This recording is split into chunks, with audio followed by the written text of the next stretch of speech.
पत्नी कमला के पास जाता है और रौनक की हरकतों के बारे में बताता है, जिसे सुन उसकी पत्नी हंसने लगती है। तुम अपने बेटे को समझाने के बजाय हंस रही हो। रौनक बच्चा है, धीरे धीरे सुधर जाएगा। आप क्यों उसके पीछे पड़े रहते हो? सुबह के 8 बजने को है, तुझे एग्जाम नहीं देना क्या? थोड़ी देर और सोने दीजिए ना पापा। तू उठता या फिर मैं तेरे ऊपर पानी फेंकूं? रोज गधों की तरह सोता रहता है, पेपर की कोई टेंशन ही नहीं है। और एक हमारा समय था जब हम पेपर में फेल होने के डर से रात भर पढ़ा करते थे, सो ही नहीं पाते थे। तो क्या अब आप उसका बदला मुझसे लेंगे? मैं 15 मिनट बाद उठ जाऊंगा, आप प्लीज जाइए, मुझे डिस्टर्ब मत कीजिए। इतना कहकर रौनक रजाई ढककर फिर से सो जाता है। तू ऐसा नहीं मानेगा, रुक मैं अभी पानी लेकर आता हूं। बस फिर क्या था, इतना कहकर वो भागते हुए बाथरूम में जाते हैं और पानी की एक बड़ी सी बाल्टी लाकर रौनक के ऊपर फेंक देते हैं। पानी पड़ते ही रौनक झट से उठ जाता है। ये आपने क्या किया पापा? अब तो उठेगा नहीं तो यही करना पड़ेगा ना। वैसे थैंक्स डैड, आपके कारण ना अब मुझे नहाने की भी जरूरत नहीं पड़ेगी। चलिए अब आप माँ से बोलकर मेरे कपड़े निकलवा दीजिए, तब तक मैं ब्रश कर लेता हूँ। वैसे कल ना आप एक काम और करना, नहलाने के साथ साथ मुझे ब्रश भी करवा देना। ये ब्रश करने में ना मुझे बहुत आलस आता है। रौनक की बातों से अरविंद का मुंह खुला का खुला रह जाता है। वो अपनी अभी नहीं सुधरेगा तो कब सुधरेगा? 10वीं क्लास में है रौनक, वो अब कोई बच्चा नहीं रहा। अरविंद की इतना बोलते ही वहां रौनक भी आ जाता है। क्या डैड, मैंने आपको एक काम दिया था, वो भी नहीं हुआ आपसे।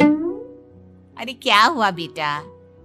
माँ, मैंने डैड से बोला था कि वो आपको बोलकर मेरे स्कूल की यूनिफॉर्म निकाल दे, लेकिन मेरे पीछे पड़ने के अलावा इनसे एक काम ढंग से नहीं होता।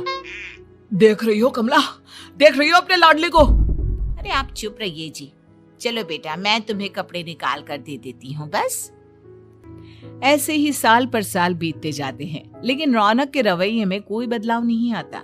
वो पहले से भी ज्यादा आलसी और पूरी तरह अपने माता पिता पर निर्भर हो जाता है। 2 साल बाद पता नहीं कहाँ गायब रहता है पूरे दिन, अब तक तो आ जाना चाहिए था। अरे आप इतनी फिक्र क्यों कर रहे हैं उसकी? दोस्तों के साथ खेल रहा होगा, आ जाएगा अभी। ये कोई टाइम है खेलने का? 10 बजने वाले हैं, इतनी रात में कौन खेलता है? कमला कुछ कहती उससे पहले ही रौनक वहां आ जाता है। मम्मी जल्दी से खाना लगा दो, बहुत भूख लग रही है। तुम्हें तब तक खाना नहीं मिलेगा जब तक तुम बता नहीं देते कि इतनी रात गए कहां से आ रहे हो। ओ प्लीज डैड, अब आप एसी पे प्रद्युमन बनकर मेरे सर पर बंदूक लेकर मत बैठ जाना। अपनी फालतू की बकवास बंद कर और बता कहां से आ रहा है। माँ अब समझाइए ना डैड को। बता देना बेटा, इनको भी तसल्ली हो जाएगी।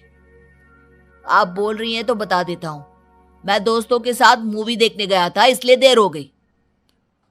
तो इन सब चीजों में मेरे पैसे उड़ाता है? कभी 1 रुपया कमाने के बारे में सोचा है तूने? जब देखो हवा की तरह पैसे उड़ाता रहता है। माँ अब आप इन्हें चुप करा दीजिए, वरना ना मुझे गुस्सा आ जाएगा। अच्छा क्या कर लेगा? बता ना, क्या कर लेगा तू?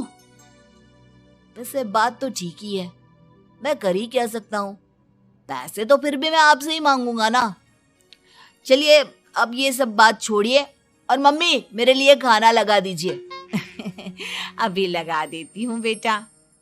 मैं बता रहा हूँ कमला, एक दिन ये ऐसे ही बिगड़ जाएगा। उफ़ो, आप क्यों इतना पीछे पड़े रहते हो मेरे बच्चे के? बात की बाद में देखेंगे, अभी आप शांति से उसे खाना खाने देंगे। अगले दिन डैडी मुझे 10,000 रुपए चाहिए। हाँ? अब इतने पैसे क्यों चाहिए तुझे? डैड आप बिना सवाल किए कभी पैसे नहीं दे सकते क्या? जब तक तू बताएगा नहीं तुझे पैसे भी नहीं मिलेंगे। अरे अब आप अपने बेटे को पैसे भी नहीं दे सकते? नालायक, तेरी उम्र के लोग नौकरी करते हैं और एक तू है जो नौकरी करने का नाम ही नहीं लेता कभी। आप लोगों के होते हुए भला मैं नौकरी क्यों करूं? अरे हम कब तक पैसे देंगे तुझे? तुझे भी तो अपने पैरों पर खड़ा होना होगा ना। कौन सा उधार के पैरों पर खड़ा हूं? अपने ही तो पैरों पर खड़ा हूं मैं। इसी तरह रौनक दिन प्रतिदिन लापरवाह होता जाता है। उसकी लापरवाही को देखते हुए अरविंद और कमला अपने बेटे की शादी कराने का फैसला लेते हैं और 1 महीने के अंदर अंदर ही रौनक की शादी मेघा नाम की लड़की से करा देते हैं। शादी के कुछ दिन बाद, रौनक, मुझे एक अच्छी सी साड़ी चाहिए, आप ला दोगे ना? हाँ, क्यों नहीं। कितने तक की आती है साड़ी? यही करीब 5,000 तक की। तुम चिंता मत करो, मैं आज ही डैडी से पैसे मांगकर तुम्हारे लिए साड़ी ले आऊंगा। आप कब तक ऐसे ही अपने पापा से पैसे मांगते रहेंगे? कोई अच्छी सी नौकरी क्यों नहीं कर लेते आप? अरे डैड के होते हुए मुझे नौकरी करने की जरूरत ही क्या है? पर आप ऐसे कब तक उनसे पैसे मांगते रहेंगे? कुछ आपको अपने दम पर भी तो करना होगा ना। अब तुम भी बाकी लोगों की तरह मुझे ज्ञान देना शुरू मत कर देना। साड़ी चाहिए ना तुम्हें, मिल जाएगी बस। इतना कहकर रौनक अपने पिता से पैसे मांगने चला जाता है। डैडी, मुझे 5,000 रुपया चाहिए। अब 5,000 क्यों चाहिए तुझे? वो मेघा को साड़ी चाहिए थी। अरविंद आगे बिना कुछ कहे चुपचाप उसे पैसे निकाल कर दे देता है। कुछ दिन बाद, तुम्हें नहीं लगता कमला, रौनक हम पर पहले से भी ज्यादा डिपेंड हो गया है? मुझे तो अब उसके भविष्य की चिंता होने लगी है। कल को हमें कुछ हो गया तो वो क्या करेगा? काश तुमने पहले ये सोच लिया होता तो आज हमारा बेटा इतना लापरवाह नहीं होता। तब मुझे कहाँ पता था कि मेरा लाड प्यार उसे इतना बिगाड़ देगा कि वो इस हद तक लापरवाह बन जाएगा। कोई बात नहीं, अभी भी देर नहीं हुई। मुझे पता है उसे कैसे सुधारा जा सकता है। कैसे? अरविंद कुछ कहता उससे पहले रौनक वहां आ जाता है और पैसों के लिए हाथ फैलाने लगता है। डैड, मैं और मेघा बाहर घूमने जाना चाहते हैं। अरे वाह, ये आज सूरज कहाँ से निकला है? Dad please. अच्छा चलो अब मुद्दे की बात करो। मुझे अब 25,000 चाहिए। अब तुम्हें 1 रुपया भी नहीं मिलने वाला। अगर तुम्हें पैसों की इतनी ही जरूरत है तो कोई ढंग की नौकरी कर लो। मम्मी, आप कुछ कहिए ना डैड को। बेटा, वो गलत क्या बोल रहे हैं? ये सब हम तेरे भले के लिए ही तो कर रहे हैं। मम्मा, मैंने बताया ना आपको, मुझे नहीं करनी कोई जॉब वॉब। तो ठीक है, निकल जाओ हमारे घर से। तुम्हारे जैसे लोगों के लिए मैंने ये घर खड़ा नहीं किया है। जितना ये घर आपका है ना, उतना ही मेरा भी है। मैं कहीं नहीं जाने वाला।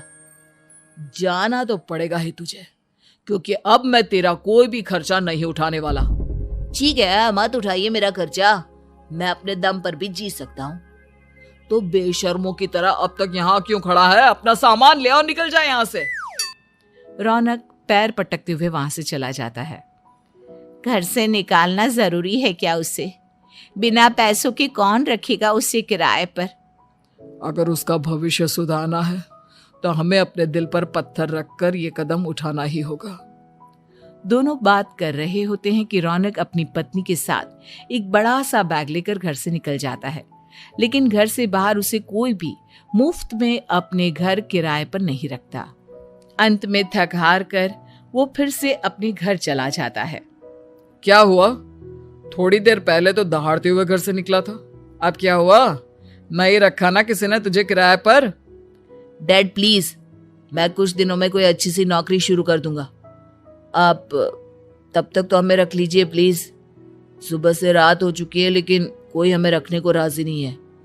अब आप ही बताइए, इतनी रात को मैं मेघा को लेकर कहाँ जाऊंगा?